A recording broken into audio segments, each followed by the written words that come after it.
Okay, this is our virtual back to school night. The class is financial literacy. My name is Lyndon Engle. I'm the teacher of the course.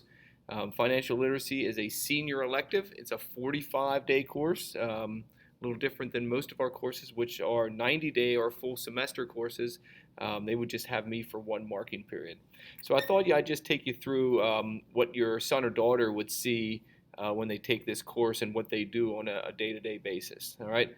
First thing is every day, everybody goes into this folder and they answer a daily attendance question. And that question usually has something to do with what we have done the last couple of days. And really, it's just my way of taking attendance for students that are working from home on that particular day.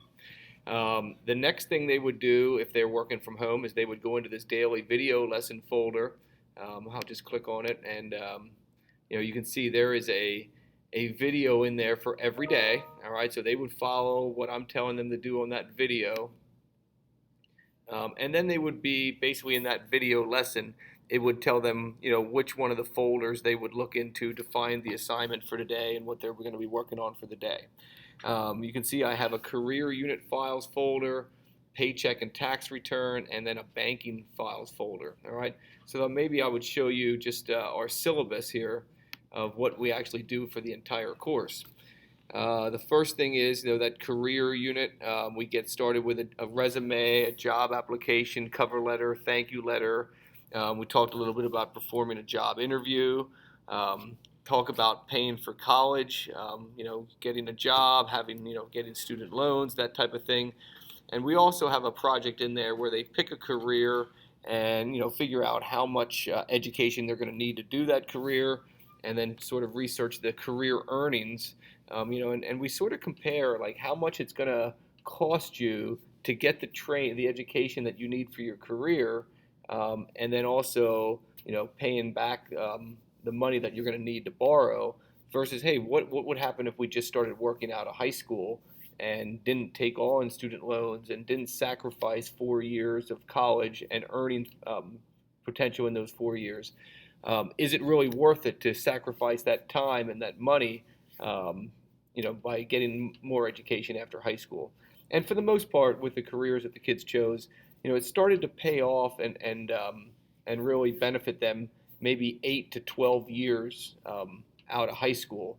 So when they're like in their late 20s, early 30s, they would have made up for the cost of their education and better off doing that job rather than start working out of high school.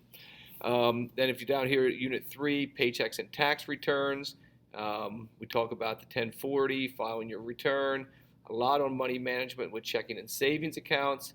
We'll talk about credit, again, a credit card, managing cards, balance transfers on cards, identity theft, stuff like that. And then we talk about one of the biggest investments in your life is your home and the concept of building equity. All right, so we have a nice project in there where kids are going to actually buy a home, live in it for 10 years, build some equity, hopefully sell it for more than they paid for it, buy another home, live in that for 10 years, sell it, and then buy the home that they're going to be in for the rest of their life. And just showing how we can use equity in one home as a down payment for purchase of another home. All right, and we'll talk about like 15-year versus 30-year mortgages and how we can build equity a little bit quicker if we do the 15-year mortgage, but it's not for everybody. All right, keeping our monthly payments manageable is part of the equation too. And then we end with investments with stocks, bonds, mutual funds, that type of thing. Talk about IRAs, pensions, that type of thing. So that's our course. All right. I just wanted to quickly show you a couple projects that kids have already completed in this course relating to some of the things that we just talked about. The first one is in the tax return unit. They do an assignment called their 2041 tax return. So I have them sort of think into the future 20 years after they graduated from high school and where they might be in their job and their life. So they prepare this template, and basically all the green information is information that they can provide, okay? for me, and then they would use this template to actually complete a Form 1040 tax return for the year. So, this is Brent in Sensenig. He thinks he's going to be making $160,000 a year in the film industry. He's also going to be married. His spouse is going to be making some money. How much money's been taken off their paycheck, where they're going to be living, state taxes, local taxes, number of people in the family, what kind of house you're going to live in, calculating how much interest you're going to have on your mortgage. Now, I used 4% interest rate. Right now, they're a little bit lower than that. That's okay. We estimated some property taxes. We contributed some money, if they wish to, into an IRA, which can lower your income this year and lower your taxes this year. We donated to charities.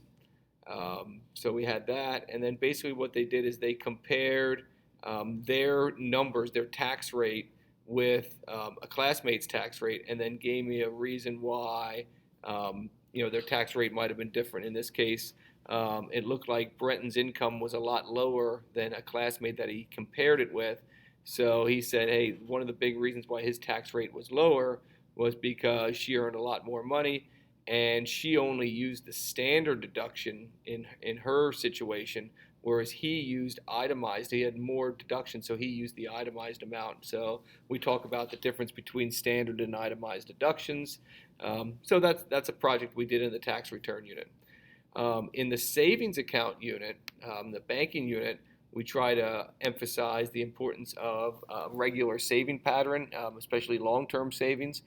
So I gave this assignment, I've been doing this for 20 years or so, where one person, in this case, the guy's name is Jimmy Thrifty, and he starts saving for retirement on his 19th birthday.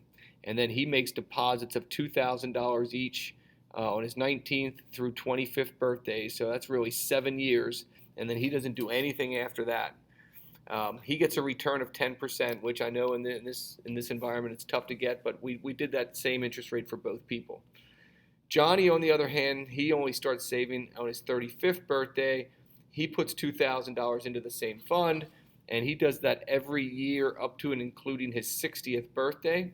So that's a total of 26 years. So he would have put $52,000 into the fund. Jimmy would have only put $14,000 in the fund. And then we had them develop an Excel spreadsheet to see how much money each person would have.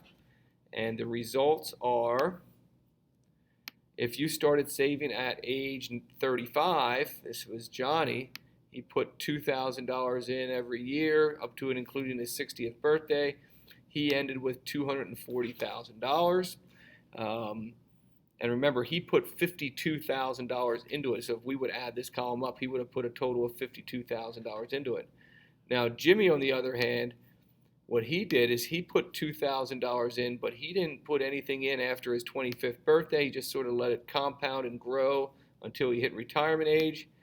And by the time he retired, he had over $586,000. So he had much more than double what the other guy did, and he only put in $14,000 compared to the other guy's $52,000. But we sort of related to a snowball rolling down a mountain and just accumulating more. He had more time to have that interest accumulate.